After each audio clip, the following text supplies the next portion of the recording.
Baik, saya akan menjawab yang gerejani.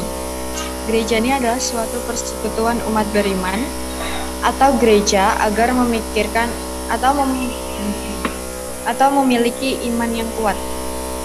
Lalu kalau untuk gereja Alkitab, kami tidak membahas mengenai gereja Alkitab.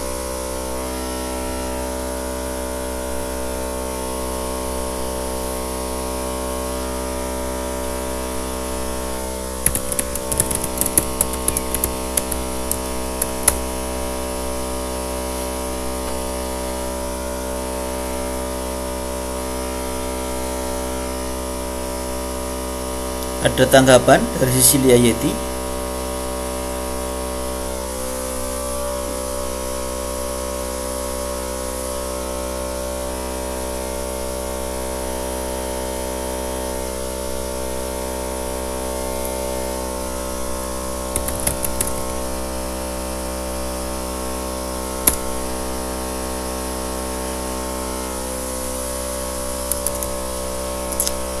Oke.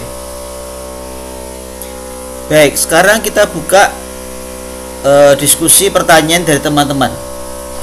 Apakah ada yang mau bertanya? Silahkan. Saya akan sering mematikan mic saya supaya tidak berisik. Silahkan, kalau ada yang mau tanya bisa raise hand atau ketik pertanyaan di chat. Silahkan.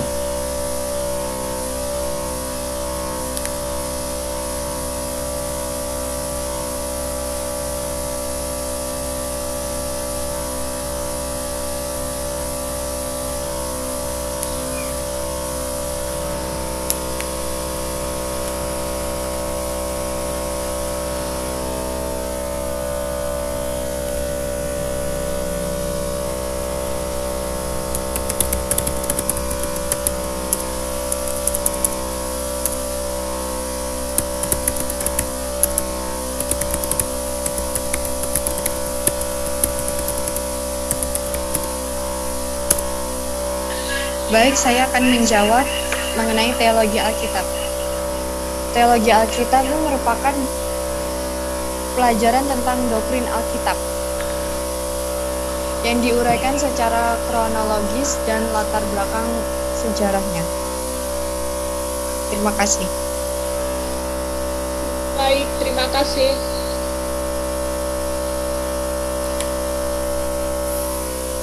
Yang lain silahkan. Saya mau bertanya, Pak. Ya.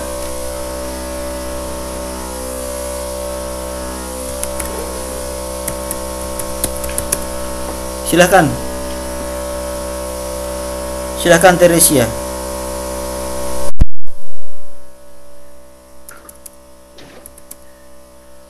Mengapa teologi harus bersifat transparan sedangkan subjek teologi itu misteri? Dan bagaimana cara kita menyampaikan sabda Allah sendiri di masa modern ini supaya umat merasa tersapa atau merasakan keberadaan Allah yang misteri namun nyata?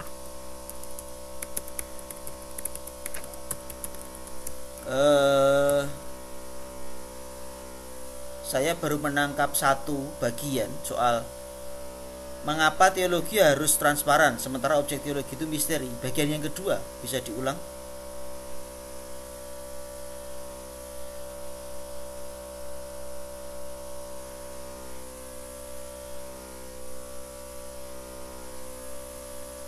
Bagian yang kedua tadi terkait dengan menyampaikan pada umat tadi.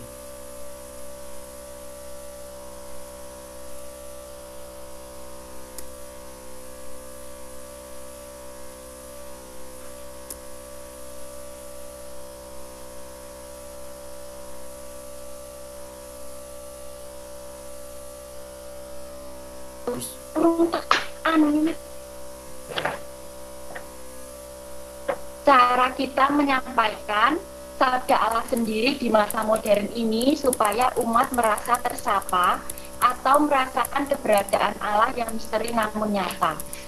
Oke, bagaimana cara menyampaikan sabda Allah di tengah umat modern saat ini yang relatif sulit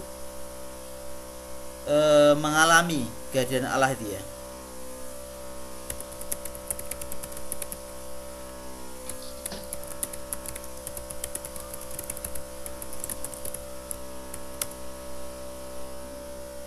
Kurang lebih begitu.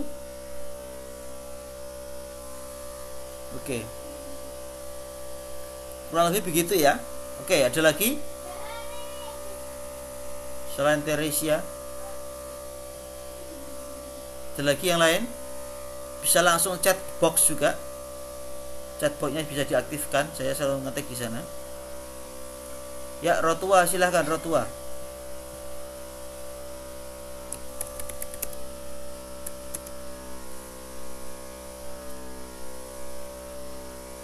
Silahkan Rotua.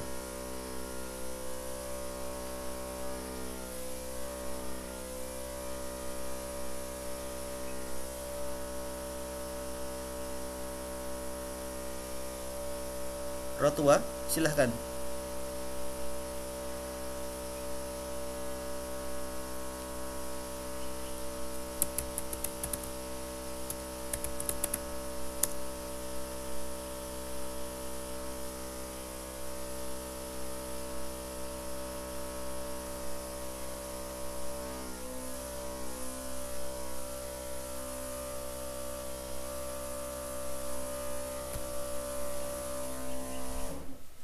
Rotua.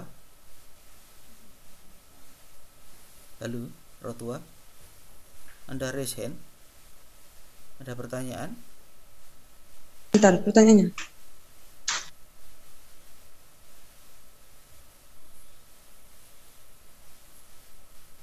Silakan Rotua.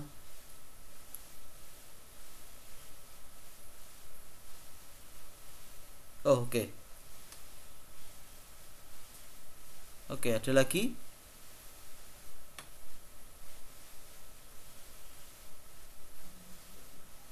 Oke, baru 2. Silakan Romaldis sama Redopa.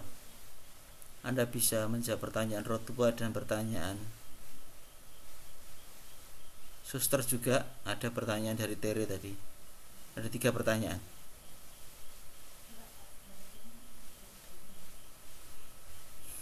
Dari Tere, dari Suster, lalu dari Rotua. Ada 3.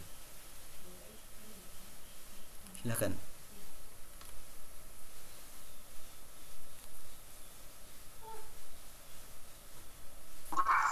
Baik, saya akan menjawab pertanyaan Yuli yang mengatakan, mengapa teologi itu transparan? Teologi yang dikatakan sebagai transparan adalah teologi yang resmi dan nyata di kehidupan. Seperti sekarang, teologi itu nyata, bukan hanya sekedar tahayul, tetapi teologi itu nyata. Yang kedua itu, apa yang mana? Sementara objek teologi itu misteri. Saya tidak ada menjelaskan bahwa objek teologi itu misteri, melainkan yang saya bilang tadi, misteri itu kita berteologi untuk memahami misteri, jangan sampai iman serba misterius atau tahayul. Terima kasih. Bagaimana, Tere?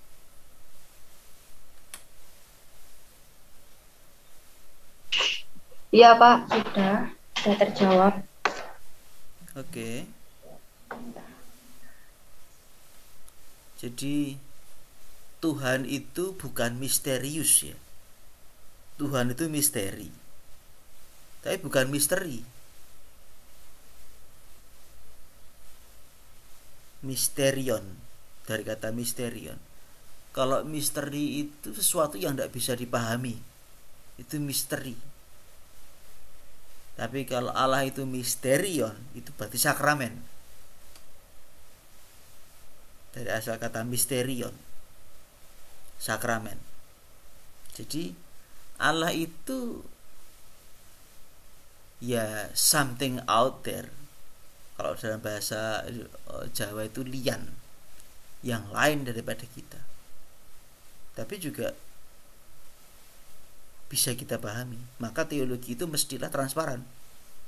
Artinya ya fair, jujur, terbuka, supaya tadi kalau kita belajar tentang Allah, bukan lagi Allah itu sekedar menjadi suatu perkara yang serba misterius, kan begitu ya. Karena sesuatu yang serba misterius gak bisa kita pahami, gak bisa kita percaya pada akhirnya.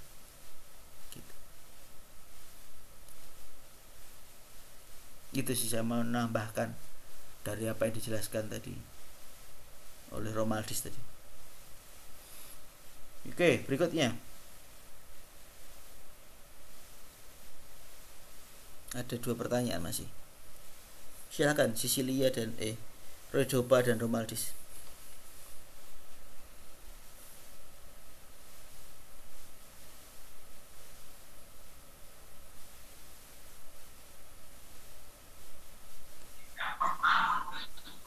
Baik, saya akan menjawab pertanyaan Teresia. Bagaimana cara menyampaikan sabda Allah di tengah umat modern saat ini yang relatif merasa sulit mengalami kehadiran Allah? Yang pertama, dengan ikut serta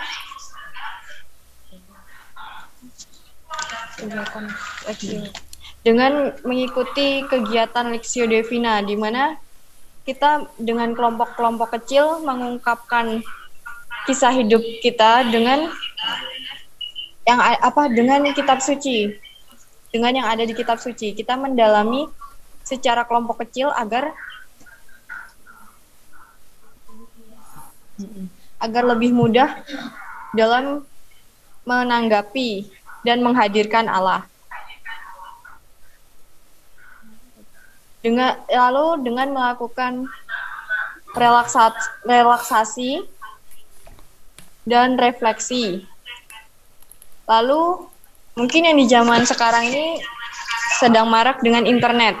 Bisa juga melalui internet dengan media sosial yang saat ini sedang ramai, yaitu TikTok. Biasanya di TikTok itu saya sering melihat banyak sekali video-video yang menjelaskan tentang kebaikan-kebaikan Tuhan. Dari situ kita bisa menghadirkan Allah dengan mendalami isi dari video-video tersebut. Terima kasih.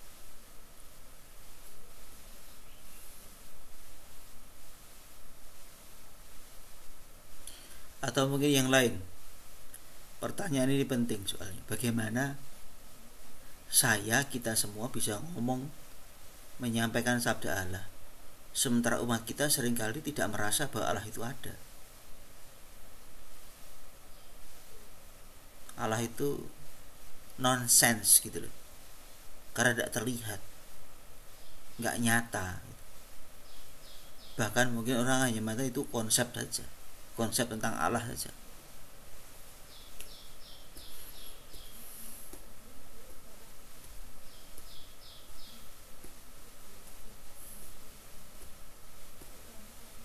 Berhadapan dengan orang-orang yang seperti itu, Anda mau bagaimana?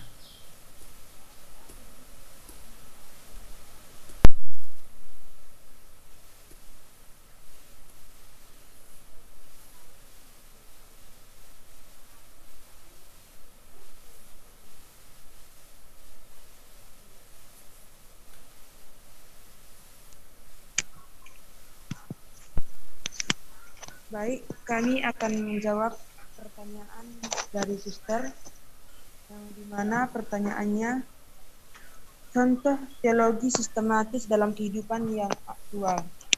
Jawabannya itu adalah salah satunya adalah mengikuti gereja dengan tepat waktu, mendengarkan sabda Tuhan dengan baik, dan melaksanakan apa yang didengar di gereja tersebut di kehidupan nyata atau terus. Terima kasih.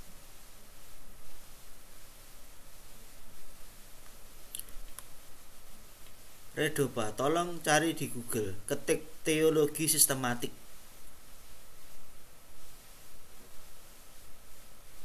Teologi sistematik. Coba bacakan. Apa itu teologi sistematik?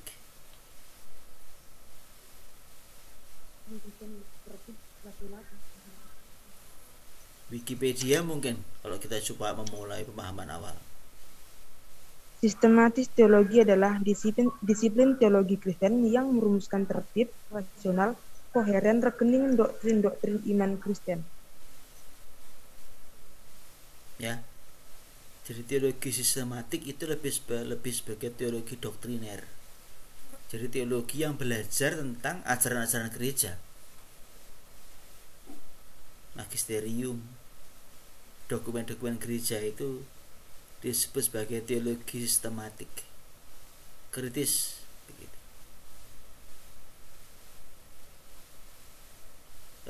Nanti harus dibedakan dengan teologi spekulatif.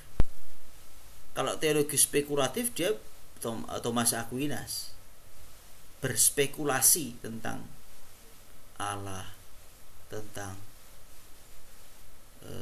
Tuhan dan segala macamnya. Itu kalau teologi spekulatif. Kalau sistematik biasanya lebih terkait dengan ajaran gereja.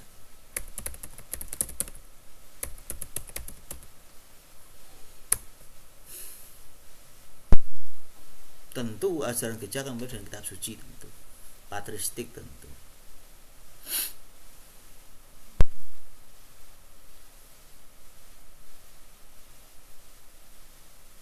Oke, ada tanggapan?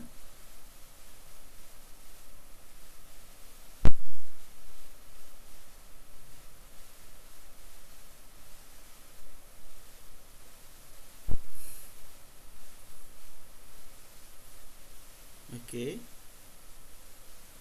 Apakah ada tanggapan?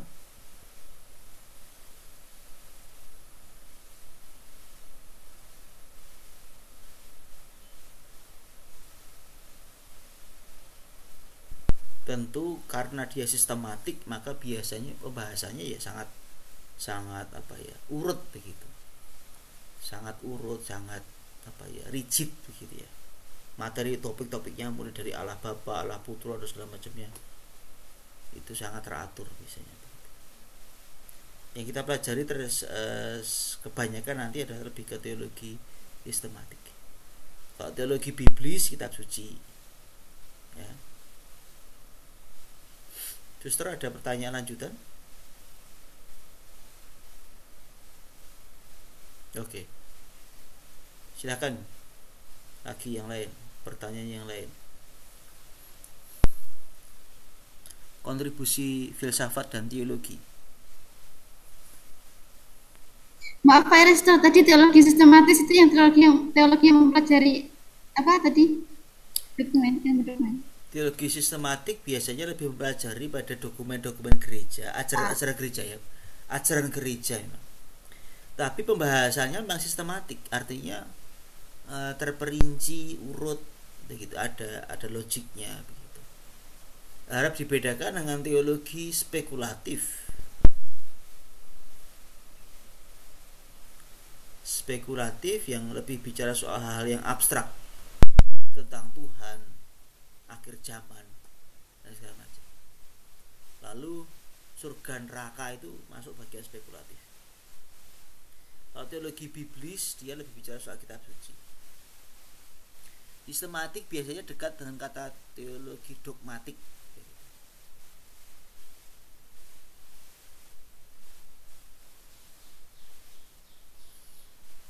Baik, kami akan menjawab pertanyaan dari Saudara Rotua,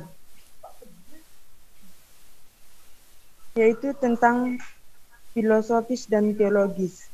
Filosofis dan teologis sama-sama memiliki persamaan, yaitu tentang silogisme atau logika atau seperti akal budi. Yang membedakannya adalah filosofis itu seperti meyakinkan sesuatu itu setelah diuji secara rasional.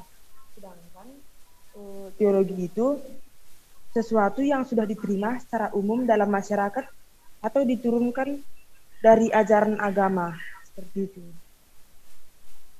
Jadi filosofis itu dari pengujian, sedangkan teologis itu sudah diyakini dari dulu dalam bidang agama. Terima kasih. Apakah cukup seperti itu landasan dari filosofi sama teologis? Menurut kelompok kami dan hanya itu yang kami tahu. Terima kasih.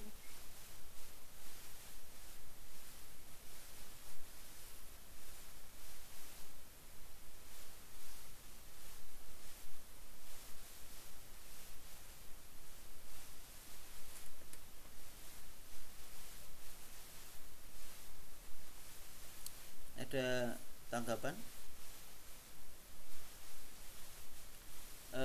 Pertanyaan Rotua terkait dengan tempat filsafat dan teologi. Tempatnya di mana filsafat itu dalam kita berteologi.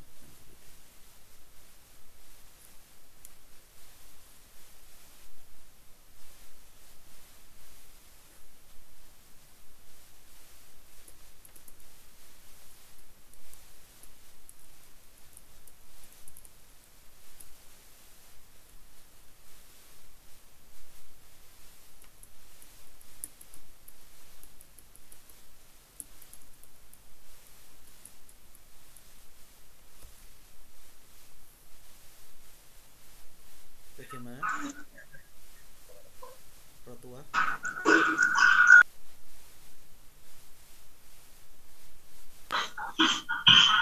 Mohon maaf Pak, boleh dilempar ke audien? Untuk contoh konkret pertanyaan Rotua, Pak. Silahkan.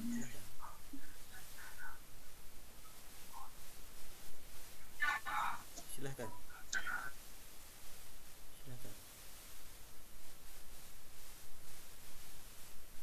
Tes.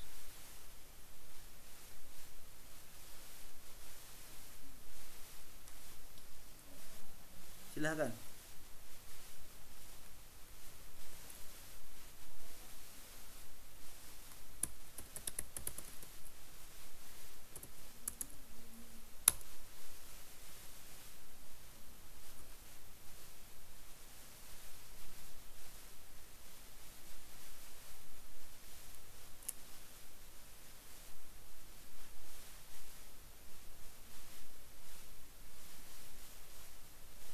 Silahkan.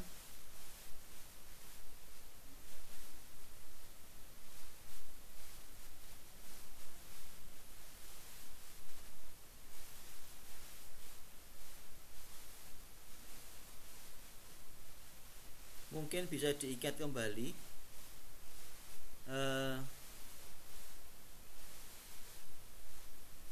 kuliah di awal ya tentang terminologi teologi. Karena saya rasa di sana juga dijelaskan soal apa itu filsafat dan hubungannya dengan teologi.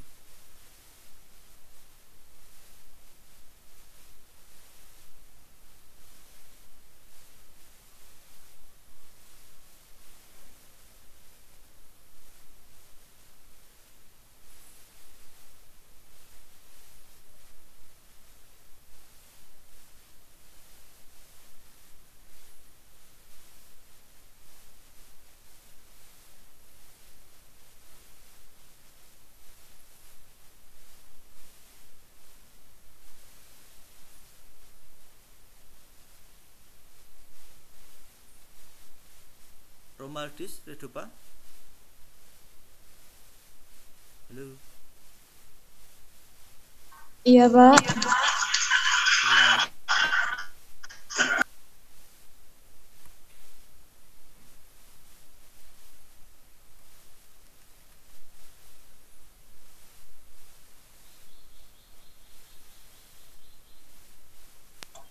Maaf Pak, untuk contoh pertanyaan Rotua kami tidak mendapatnya.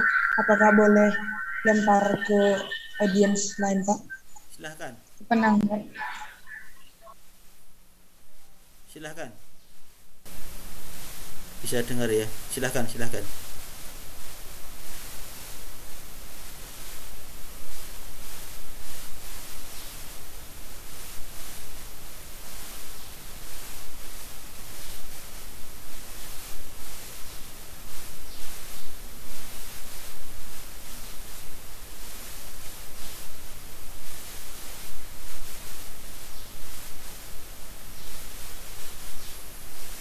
Yuk.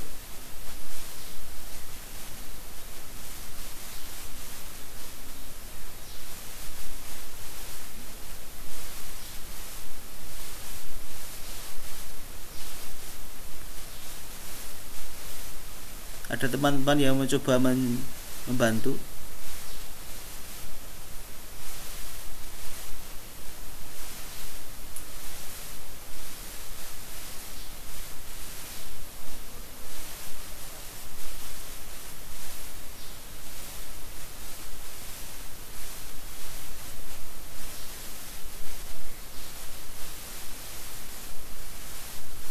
soal filsafat dan teologi.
Ada yang mau coba jawab? Contoh filsafat dan dampaknya bagi teologi.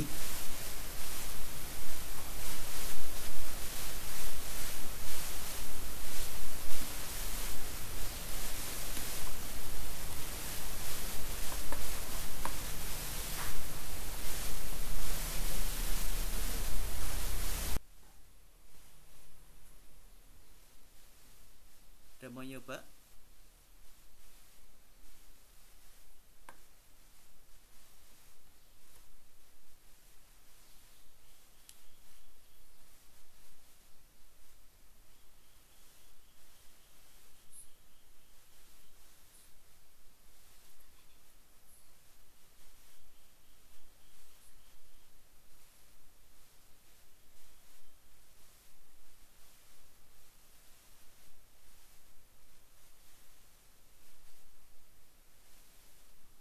Ada yang mau nyoba?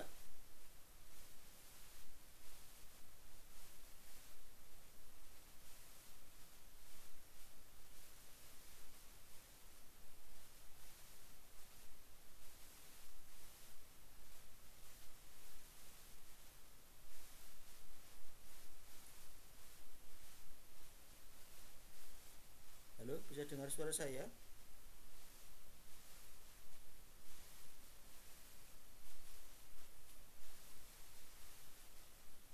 Halo?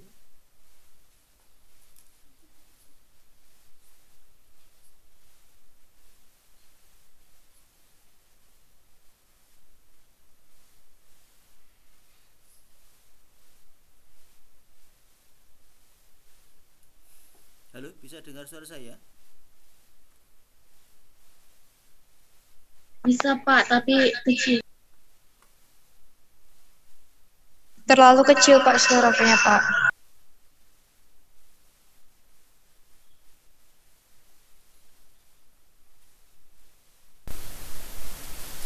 Kalau sekarang bisa?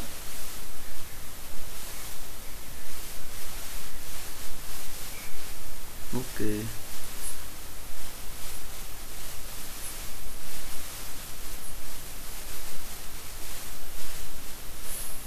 Ada yang mau coba membantu soal filsafat dan teologi? Saya mau coba, Pak. Silahkan.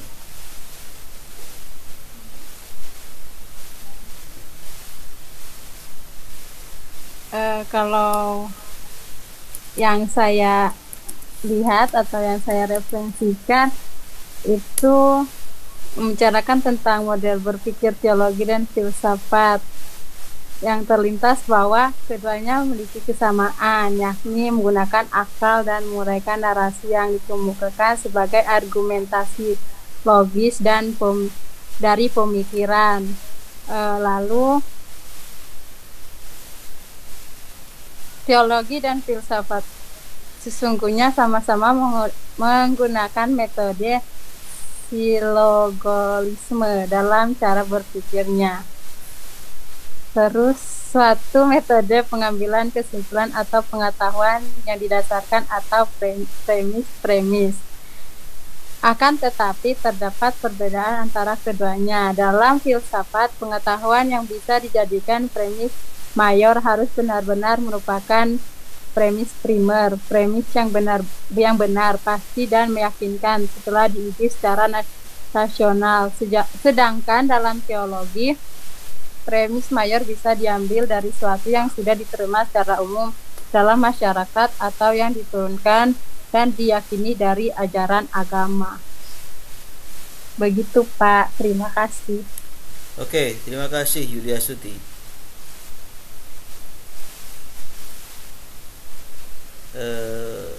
Dalam filsafat itu ada ini contoh pola pikir yang membantu teologi. Filsafat mengatakan itu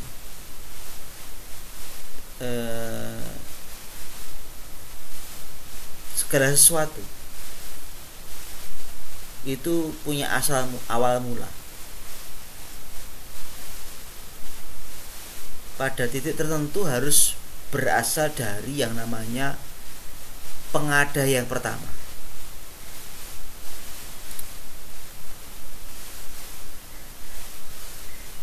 Kalau meja diciptakan oleh tukang kayu, lalu tukang kayu diciptakan oleh dan seterusnya. Nanti sampai pada kesimpulan bahwa harus ada pengada yang pertama. Kalau tidak ada pengada yang pertama, itu berarti tidak ada. Paham nggak?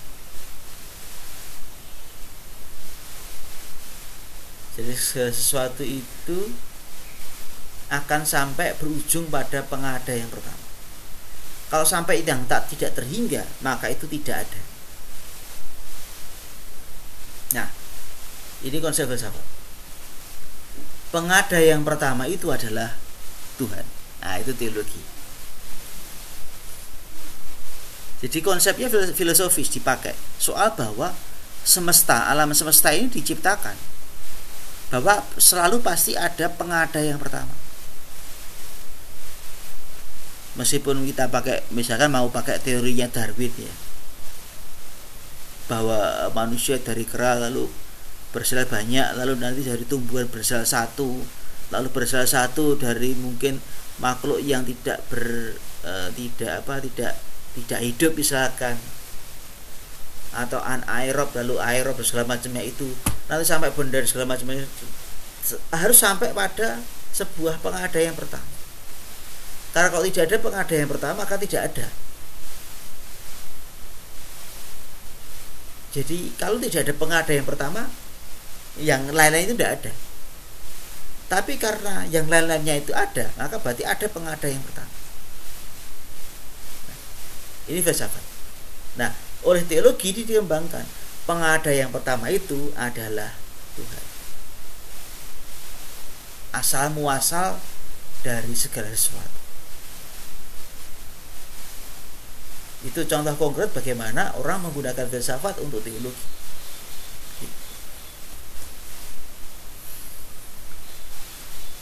Moga-moga cukup jelas, Rotua.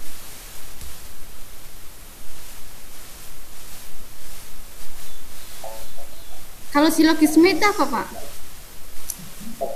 Silogisme itu begini.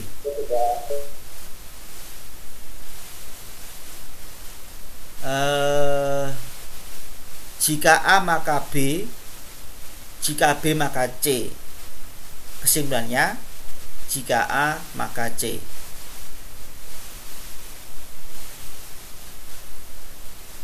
Jika matahari terbit, maka hari cerah. Jika hari cerah, maka suasana panas. Maka jika matahari terbit, maka suasana panas. Itu silogisme. Itu logika. Tidak tahu Anda nanti dapat kuliah logika atau enggak. Nah, itu nanti di situ ada belajar silogisme. Jadi yang tadi saya katakan bahwa ada pengada yang pertama itu masuk silogisme. kalau meja itu diciptakan oleh tukang kayu, oh berarti dunia juga diciptakan dari sesuatu kan? Dan seterusnya. Itu logis. Itu logika, pola pikir logika itu.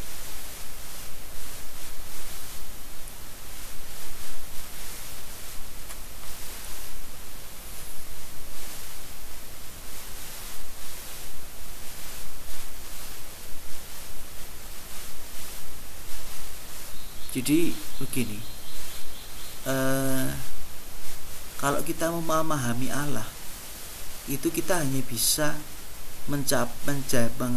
membuat analogi,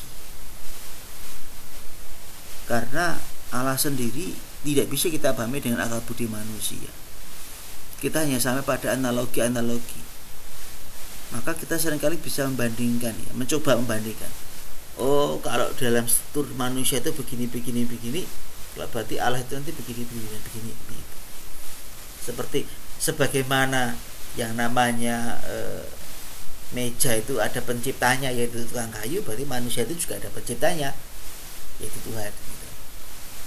Ini termasuk bagian-bagian dari itu. Silogisme itu.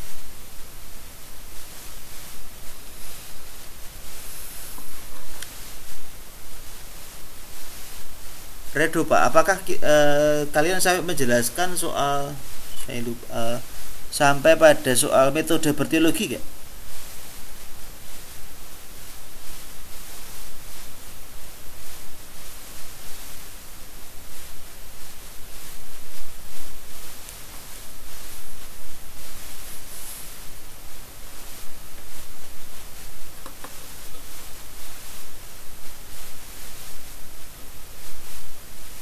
Atau Romaldis,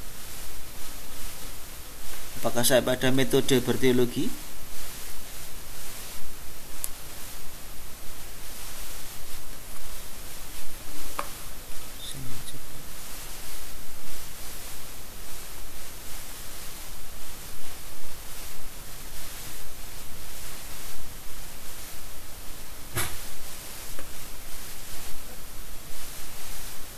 Belum ya? Oke. Baik, ada pertanyaan lagi? Apakah ada diskusi lagi?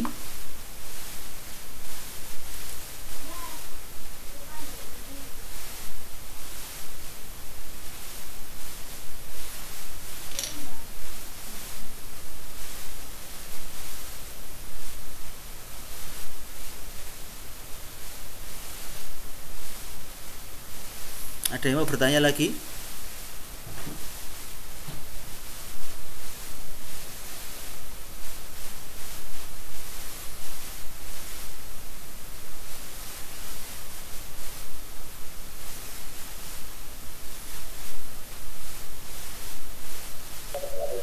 Ini Pak, saya mau menanyakan tentang refleksi kritis. Ini kan saya buat refleksi kritis dan saya mempunyai satu kesulitan.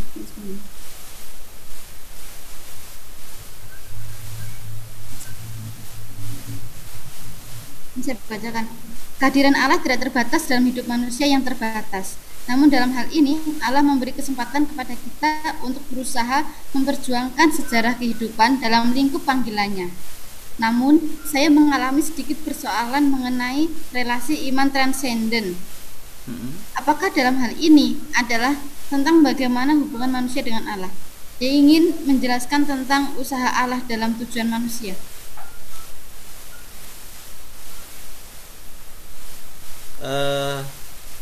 Konteks pertanyaannya, Suster, itu di bagian apa? Relasi iman transenden. Bagaimana ya? Sebentar Pak, saya juga cari Pak. Sebentar saya cari di ininya. Di bacaannya ada? Ada.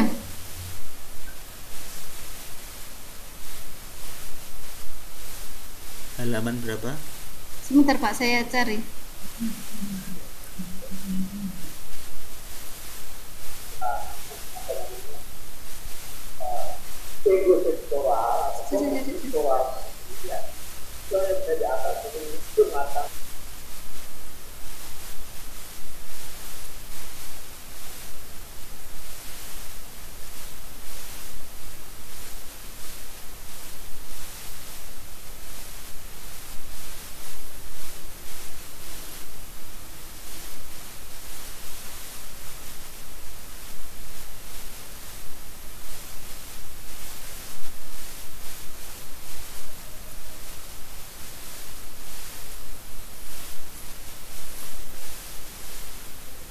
Yang lain?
Atau ada yang lain yang mau bertanya?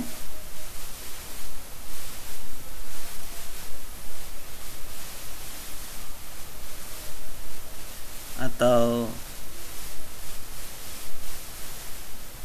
karena Romaldis Andini baru foto-foto itu.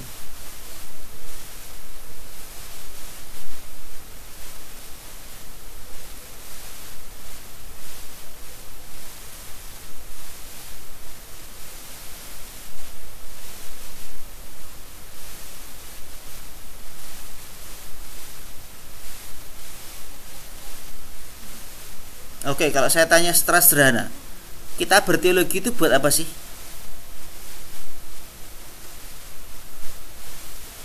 Kita ini berteologi buat apa?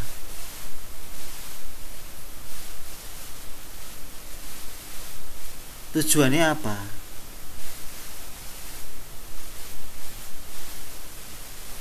Supaya apa?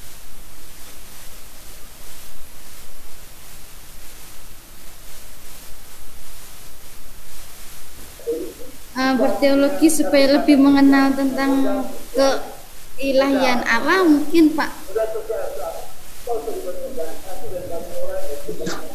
Apakah itu? Ilmu teologi. Tujuan teologi itu untuk mengetahui iman dan kesadaran manusia. Artinya apa itu? Kamu ngomong kalau main. Apa artinya? Teologi mengantara iman dengan kesadaran manusia.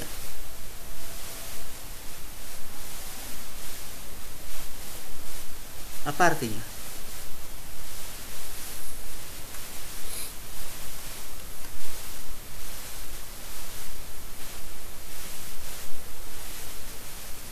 Anda tahu iman ya?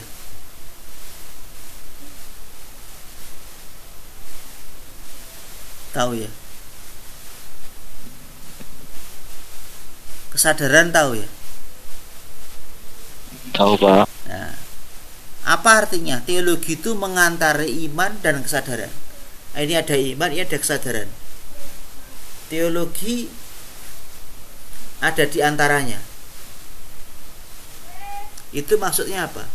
Ini ada iman, ada kesadaran. Teologi mengantara itu. Apa maksudnya itu?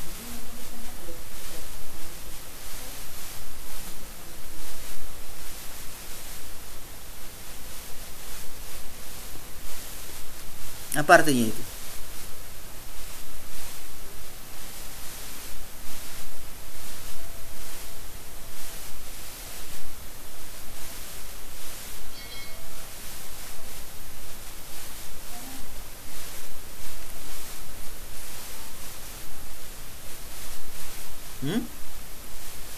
Tahu enggak artinya apa? Teologi itu ruang interpretasi. Iman itu kan keyakinan diri, ya, keputusan diri, berhadapan dengan sesuatu yang lain daripada dirinya. Dan sebagai manusia saya punya pola pikir, saya punya kesadaran.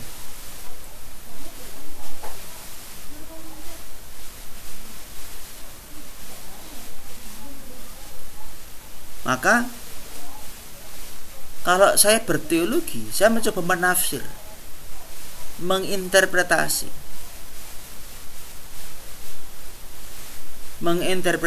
antara iman dan kesadaran saya, pemahaman saya, akal budi saya, pengalaman hidup saya. Sehingga di situ yang namanya pengalaman hidup, kesadaran hidup menjadi make sense dalam kerangka iman. Maka kalau Anda lihat video saya menjelaskan bahwa dengan teologi saya mau menafsirkan, memaknai hidup saya, pengalaman-pengalaman saya dalam konteks iman. Maka di situ kalau saya mau berteologi, saya pengen supaya Allah ketemu hidup dengan manusia yang hidup. Allah sambung hidup dengan saya, kita, manusia yang hidup. Bukan sebuah, lalu iman di situ tidak menjadi sekedar menjadi sesuatu yang abstrak, tapi iman menjadi sambung dengan hidup saya. Maka sekali lagi, usaha teologi adalah usaha supaya iman itu bermakna, sehingga iman itu membuat saya, manusia yang hidup ini, dengan segala akal budi saya, dengan kekuatan saya, dengan pemikiran saya, bergerak. Dengan begitu saya berani beriman tanpa takut. Maka teologi mau supaya Allah, sabda Allah itu ketemu sampai kepada saya manusia, kita manusia, dalam segala konteks budaya kita sebagai manusia, sehingga manusia akhirnya mau sambung hidup dengan Allah. Itu teologi. Moga-moga paham.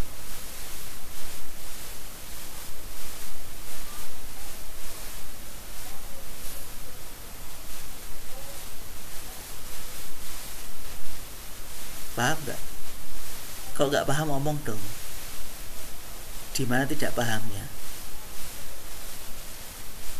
Karena saya masih pakai bahasa Indonesia loh.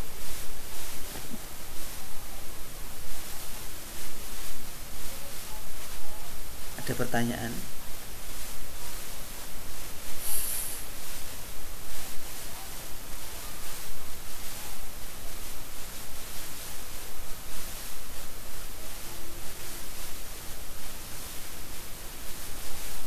Ada pertanyaan?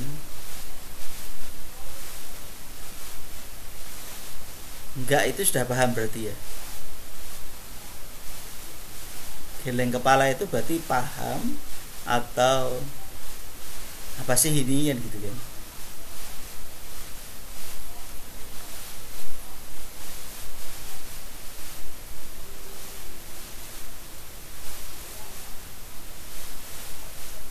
Ada pertanyaan?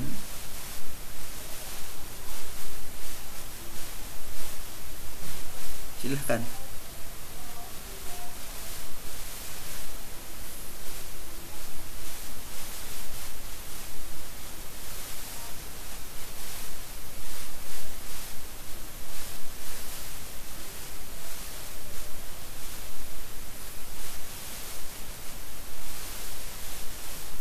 Sadar nggak sih ketika tadi kita belajar moral, kita itu berteologi?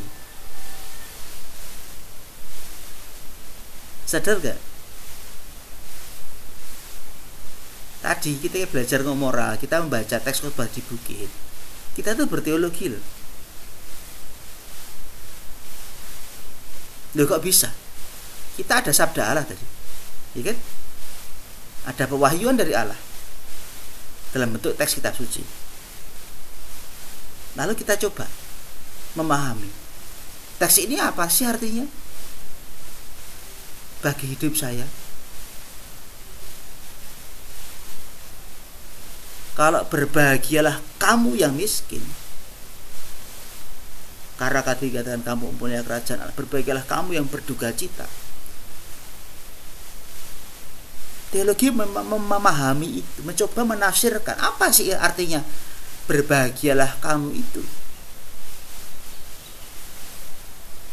Dan dikatakan bahwa iya, karena sekarang Allah menjumpai manusia cuma-cuma tanpa syarat. Nah itu kita berteologi. Oh, ini artinya inkarnasi. Allah itu sekarang ada di tengah-tengah kita, gak jauh dari kita. Allah itu berjumpa dengan orang-orang yang menderita. Siapa orang yang menderita itu? Ya manusia.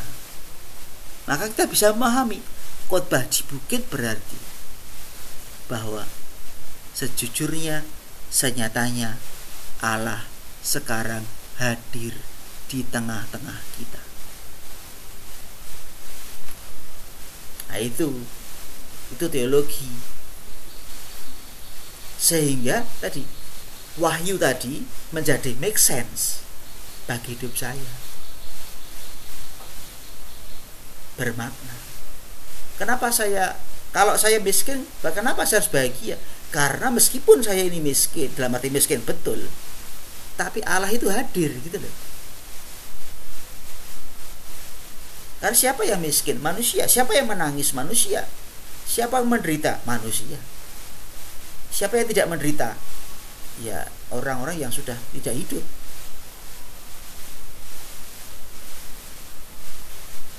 Sudah tidak lagi mengalami yang namanya sedih, tidak lagi mengalami.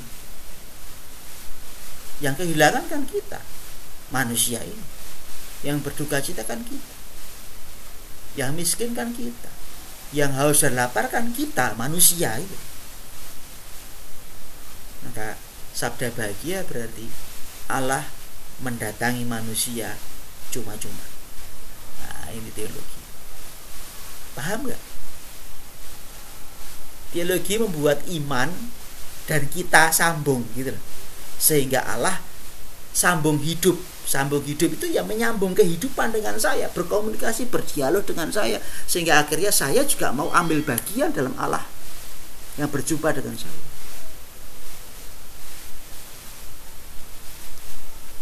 Dong enggak? Paham ya? Teologi itu usaha supaya Allah sambung dengan manusia, supaya sapaan Allah ketemu dengan manusia, sehingga manusia bisa terlibat, menjawab, ambil bagian, sehingga manusia bisa beriman tanpa takut, karena dia merasa pasti, karena dia merasa oh ini.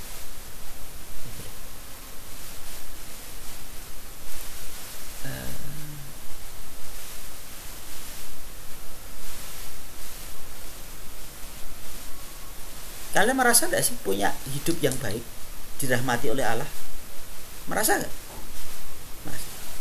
Anda punya orang tua ya, yang baik pada Anda ya. Apakah Anda bisa melihat bahwa di situ Allah hadir, menjaga, merawat Anda?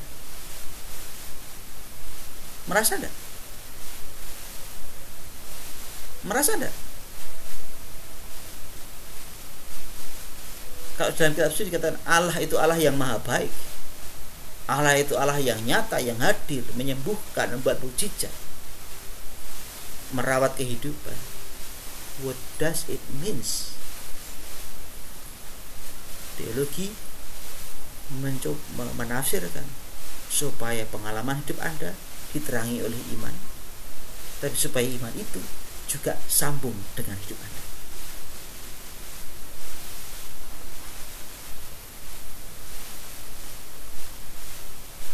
Paham? Teologi itu intinya ini ada Allah, ini ada manusia, supaya ini sambung.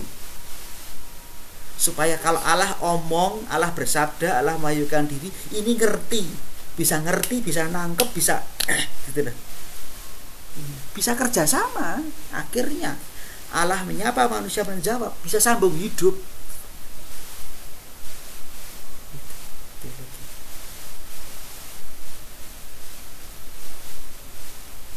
Teologi bukan sesuatu yang sulit, tapi teologi mau mengantarai supaya iman sambung dengan kesadaran manusia.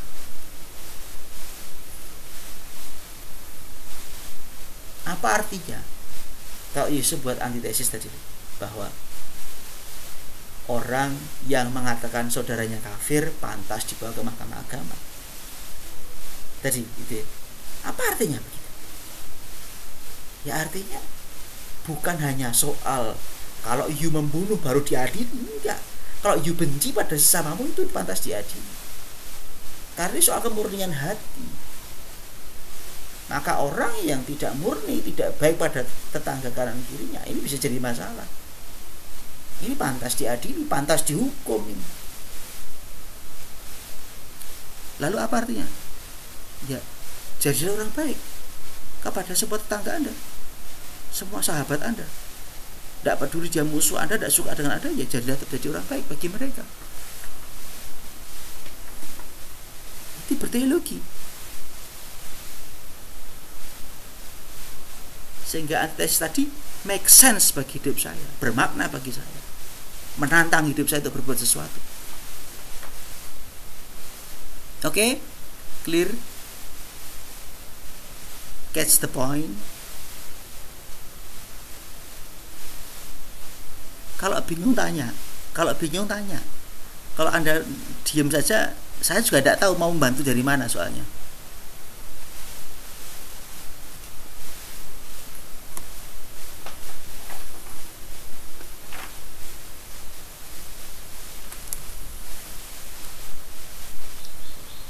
Bahasanya agak rumit itu. Teologi mau mengantari supaya Allah yang hidup sambung hidup dengan manusia yang hidup,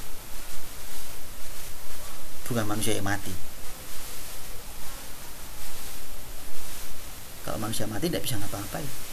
Manusia yang hidup bisa menjawab, bisa ambil bagian, bisa terlibat, bisa buat keputusan.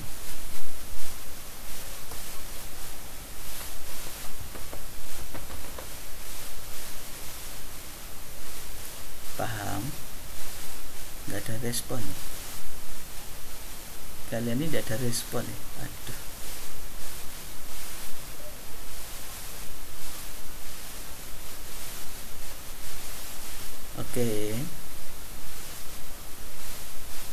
Oke teman-teman.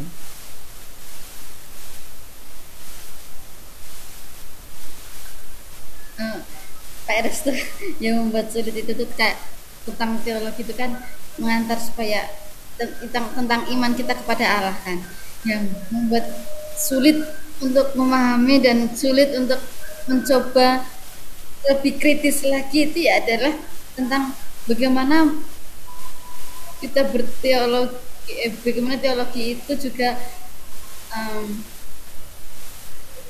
berbicara dalam kehidupan kita sehari-hari dengan Allah begitu. Jadi itu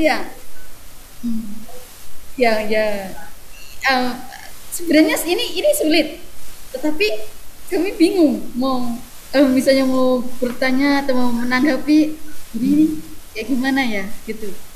Mungkin yang bisa kami lakukan ya tanya tentang tentang kayak penjelasan mengenai istilah-istilah yang ada, terus penjelasan tentang bagaimana ilmu teologi itu mempelajari hubungan Allah dengan manusia begitu Pak. Ya, tapi teologi itu juga doa menurut Thomas Aquinas. Jadi Anda harus bisa berteologi sambil berdoa. Teologi bukan sekedar sebuah ilmu teoritis, ya, tapi juga sebuah pergulatan hidup menurut saya. Maka teologi menjadi mudah kalau kita tempatkan dalam pengalaman hidup saya, pengalaman hidup kita masing-masing. Itu sih menurut saya. Jadi coba selalu menghubungkan itu dengan pengalaman hidup. Apa sih kalau teologi mau menyambung? Kalau saya membaca kitab suci, lalu bagaimana caranya supaya kitab suci itu sambung dengan hidup saya, membuat saya bergerak, membuat saya, oh ya, ini harus saya buat. Nah itu loh. Jadi ya memang tidak mudah bahasa teologi, tapi pada dasarnya kita harus membuat teologi itu menjadi sebuah doa, menjadi sebuah perjuangan, menjadi sebuah keputusan. Seringkali menjadi sulit kita bayangkan karena seolah-olah teologi itu di awang wung gitu. Seperti di angkasa yang kosong, begitu indah dengan berbagai macam kalimat. But actually teologi itu simpel sekali. Bagaimana sabda Allah sampai dipahami, mengubah manusia. Gitu sih suster. Saya tidak menjawab pertanyaan suster, tapi moga-moga ini menjadi simpel, lebih simpel maksudnya. Ya, tapi harus ya tadi bawalah pada hidup, supaya karena teologi itu menurut Thomas Aquinas, berteologi itu sambil berdoa juga. Itu Thomas Aquinas. Oke, sudah 11.30. Cukup dulu. Semoga sudah lapar, bisa segera siap-siap untuk makan. Kalau belum ada ya tunggu di rafter lah, di ruang makan, sambil ketuk-ketuk piring atau apalah. Oke, terima kasih teman-teman untuk hari ini. Terima kasih atas prosesnya. Moga-moga ada banyak kebingungan yang muncul, karena itu membantu kita untuk bisa lebih, oh berarti ada masalah yang harus saya pelajari. Dan moga-moga Anda tidak malu untuk bertanya. Kalau ada kebingungan silahkan chat WA terkait dengan topik-topik diskusi kita. Terima kasih. Selamat siang. Terima kasih, Pak.